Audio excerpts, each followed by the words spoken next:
देखना दीप्ति, अपन बचपन से फ्रेंड्स हैं। कभी तू फर्स्ट आती है, कभी मैं। एक काम करते हैं श्रेया पर, अपन ना कंपटीशन करते हैं एक दूसरे से। अब की बार कौन फर्स्ट रैंक लाता है। हाँ, डन डन डन। इससे अपनी ग्रेड्स भी इम्प्रूव होगी और हेल्दी कंपटीशन भी चलता रहेगा।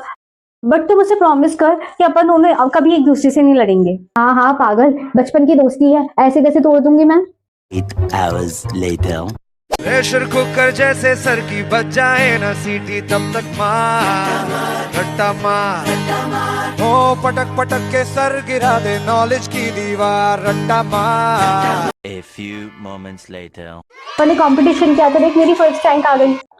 हाँ तो मैं क्या करूँ, कोई बात नहीं, उदास क्यों हो रही है। नेक्स्ट टाइम तू अच्छा करना, तू ले आना फर्स्ट रैंक। हाँ हाँ मुझे पता है, मैं वैसे भी लेके आऊंगी। तू मेरे से क्यों लड़ रही है, मेरी थोड़ी गलती, तू नहीं रुका था अपन कंपटीशन करते हैं। हाँ मैंने तुझे बोला था कंपटीशन के लिए, बट इसका मतलब ये नहीं है ना कि मैं हर्ट नहीं होती हूँ। एक तो वैसे भी चीटिंग करके पास होती है, तू पढ़ती बहुत कम है, तो तू मुझे मत सिखाए। देख तू मुझे इतना गलत मत बोले, तू है ना बहुत ज्यादा जलकुकड़ी है। मुझे तेरे से बात ही नहीं करनी, अपन अपनी दोस्ती खत्म करता ही नहीं। हाँ हाँ मत बोले, वैसे भी मुझे फर्क नहीं पड़ता तेरे बोलने नहीं बोलने से। मैम आपने 2 चैप्टर छुड़वाए थे, कब कराओगे। अरे तुम रहने दो, 16 मार्क्स का ही तो है, बाकी की तो मैंने कराई दी है ना तुम्हें। तुम मत इन झमेलों में पढ़ो, वरना तुम फेल हो जाओगे बिल्कुल। तुम्हें वैसे भी कुछ नहीं आता, इतने हार्ड चैप्टर है, तुम्हें आएंगे भी नहीं। मैनेजमेंट से बात करना चाहूंगा एक बार फिर। मैनेजमेंट से कंप्लेन करोगे, ये क्या बात हुई बेटा। तुम्हें समझना है ना, समझ लो, पर मुझे पता है तुम्हें नहीं आएंगे। क्या है ये जो तुमने ऊपर करे यही गलत है तुम्हारे, देख के करनी चाहिए ना। पहले इनको इम्प्रूव करो, फिर आगे के समझाऊंगी मैं। Okay ma'am. मैम आपने बुलाया था। हाँ आदित्य मैंने बुलाया था तुम्हें। ये दीपक तुम्हारा बेस्ट फ्रेंड है ना, इसे दूर रहा करो, ये ना पढ़ने में अच्छा है ना कुछ और ये तुम्हें और बिगाड़ेगा, फेल होएगा सब सब्जेक्ट में, मैं तुम्हें बताती हूँ। बिल्कुल नहीं पढ़ता लिखता और तुम्हें बातों में और लगा के तुम्हें भी फेल करेगा ये। Okay ma'am. और भाई क्या हालचाल है। दिमाग खराब हो रहा है, मेरे 2 चैप्टर पूरे पूरे बच्चे और मैम ने समझाने से और मना कर दिया, बोला बाद में समझाऊंगी, और 2 दिन बाद तो एग्जाम ही है। यार मैं क्या करूंगा भाई, तेरी हेल्प तू बता दे। तुझे क्या हो गया, तू मेरे से गुस्सा क्यों हो रहा है। यार देख तू पढ़ता है नहीं, तू खुद भी फेल होगा, मुझे भी बातों में लगा के फेल करेगा, तो तू बोले ही मत ना मेरे से। एक काम कर, एग्जाम खत्म होने के बाद अपन दोनों बात कर लेंगे, अभी मत बात करे मेरे से, ठीक है यार। A few moments later. यार अब क्या करूं यार, समझ भाई को भी क्या हो गया यार, मैम भी ऐसे बोले जा रही है, मेरे में कुछ कमी है क्या यार। मेरे से कोई बात नहीं कर रहा है, मैं किसको बोलूं। जैसे आपने दोनों स्टोरी देखी, पहली स्टोरी के अंदर क्या था, 2 फ्रेंड्स थे, आपस में बहुत अच्छे थे, बचपन के दोस्त थे। बट क्या हुआ, एक फ्रेंड थी जो कि काफी ज्यादा पैशनेट थी, डिजायर थी और ग्रीडी हो गई थी, वो उसको फर्स्ट रैंक पे आना है, जिसके चक्कर में क्या हुआ, उनकी दोनों की दोस्ती बिल्कुल खत्म हो गई।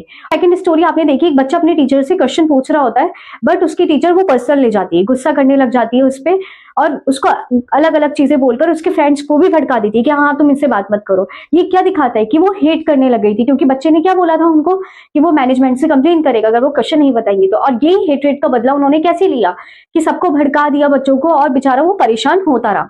तो देखो दोनों स्टोरी हमारे पोम से रिलेटेड है, फायर एंड आइस। तो हमारा पहला पैराग्राफ क्या है, सम से the world will and in fire.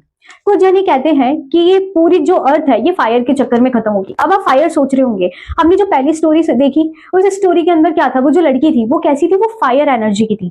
Fire energy की मतलब एंगर, बहुत ज्यादा गुस्सा था उसके अंदर, पैशन था, डिजायर था, जिसके चक्कर में वो क्या कर रही थी, सबको हर्ट कर रही थी, उसने अपनी इवन दोस्ती तक खत्म कर दी। फायर कैसा होता है, एक बार में सब कुछ तबाह करने वाला।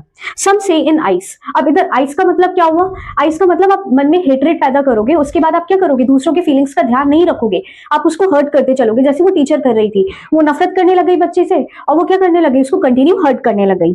From what I have tasted of desire, I hold with those who favor ice.